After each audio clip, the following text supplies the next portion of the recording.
Hi everyone, it's Lalitaa here, and today I want to discuss self-belief. And it's a really powerful term, self-belief, and what it actually holds in our life. The belief that we have of ourselves. And often we're so good at giving advice like, yeah, you should believe in yourself, you need to do more of the inner work, you need to feel more important, you need to feel more worthy. But what does it actually mean to develop self-belief? How do we develop this idea of what we believe about ourselves?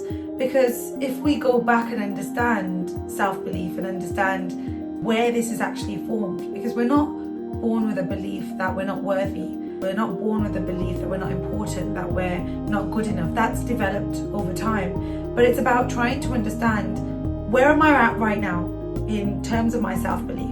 And you wouldn't be watching this video, you wouldn't be wanting to develop yourself if there wasn't a part of you that didn't feel worthy, or didn't feel that you were good enough, didn't feel that you were important. So there's that part of you that is, but there may be another part which feels that you're not good enough. And that part of you can sabotage you, it can stop you from living your life and taking opportunities and doing things or behaving in a certain way, relating to people in a certain way. Because often, if we don't feel worthy about ourselves, if we don't feel good enough about ourselves, we will stop ourselves from being what we are, because we're so afraid of becoming too much or feeling that we're not going to be accepted in the world. So we limit ourselves.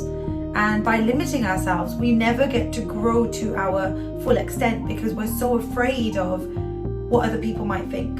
So when we don't feel worthy, we hold on to the belief that I need to be good enough for others, or I need others to accept me, I need others to show me that I'm worthy. And we develop a very unhealthy way of being, where we focus so much of the self-worth, of the self-belief, on how others may be interacting with us. So it could be a simple thing like someone doesn't smile at you, or someone doesn't talk to you at an event. And instantly in your mind, it's like feeding the belief of, see, I'm not good enough. I'm not good enough. There's something wrong with me. And they spoke to all them other people. But remember, it's our view of what that person's doing. It's our view. And sometimes our view it's tinted because of the view that we have of ourselves. But the more we gain self-belief, the more we gain in self-awareness, that then changes the way that we see the world. Because we then see the world of, well, I'm good enough. So we're not looking for the world to show us that we are good enough, or to show us that we're not good enough. Because our inner world shows us, or we already feel that contentment within us. So we're not then seeking it from everyone else around us. So to develop self-belief, often we need to go back in time by understanding, where is it that I stopped believing in myself? What experiences in the world showed me that I wasn't good enough? And I know that when I speak to many people, it's sometimes going back into school years, it's sometimes going back to their home life, where they were one of many siblings, or they may have felt like they weren't able to speak emotionally. And this isn't us going back and blaming other people or trying to point fingers at other people. It's about reflecting on your experiences and what your experiences have shown you, and your interpretation of these experiences. For example, you may have grown up in a household where there are other siblings. And growing up where there are other siblings, you may have felt that your voice wasn't heard in the way that you wanted it to be heard, or the way that would have shown you that, see, you're worthy. You may have been at school and you may have been told off by your teacher by speaking out, and then you've learned, I better not speak out. Because what the brain has taken from that experience is, it's not safe for me to speak out, because then if I speak out, the teacher's going to shout and I'm going to be humiliated. So often it's the emotion that's gone on for us in that experience. So the emotion of us feeling humiliated, the emotion of us feeling embarrassed, the emotion of us speaking out but then being sort of like shut down. So it's going back to understand what happened. Because often you're in the world right now as an adult, but your experiences that you've been through, they're the ones that are also with you being an adult right now.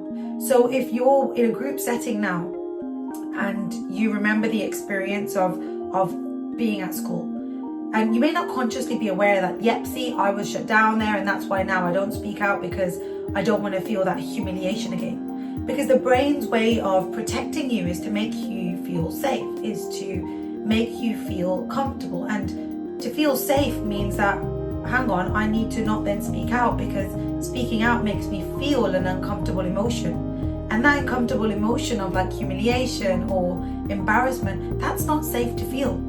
But we need to feel comfortable with feeling these emotions. We need to go back and make sense of these emotions, because I hear all the time that people will say that they're doing affirmations, they're believing in themselves by speaking to themselves in a very different way. And that's brilliant that you do that. What you're doing is you're affirming to yourself that I am strong, I am lovable, I am interesting, I am comfortable being me. So these affirmations are very powerful because it's telling your brain what you are, but it's also going back and trying to make sense of all these other experiences that you may have not felt these things, because this is where these experiences, they're continuously playing a part in how you're reacting in the world. So childhood experiences are very powerful because they have developed the beliefs of how you are in the world right now, the beliefs and the constructs that you have of the world around you, of people around you, and most importantly of how you are in the world and your beliefs of yourself.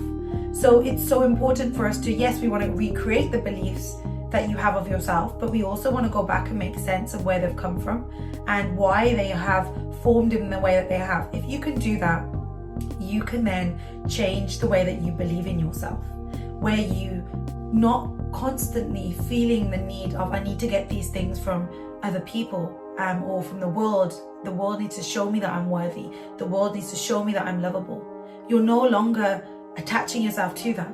And when we look at Maslow's hierarchy of needs, which I'll talk about in another video, is we then move to the next part of this love and this sense of belonging, because now we're looking for us wanting to feel like, I already know that I'm worthy, but now I'm looking for further growth. I'm looking for further enhancement of the world around, because you're no longer hooked into, I need to find.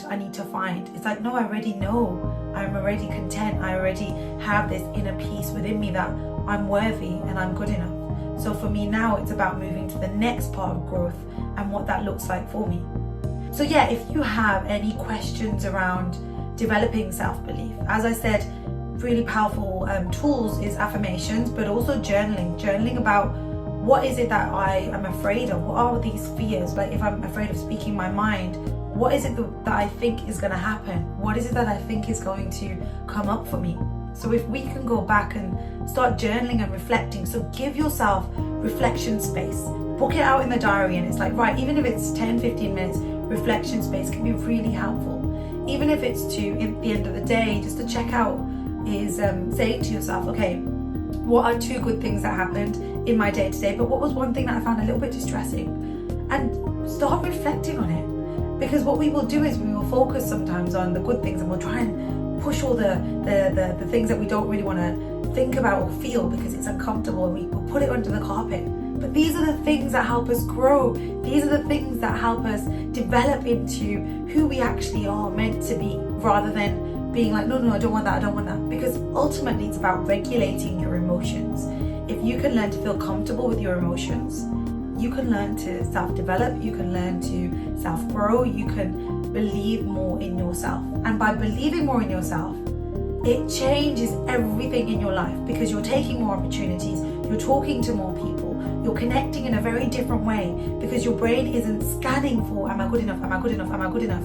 You're scanning now for relationships and connection in a very different way, and it's depth of you. So on that note, if you have any questions, please feel free to reach out.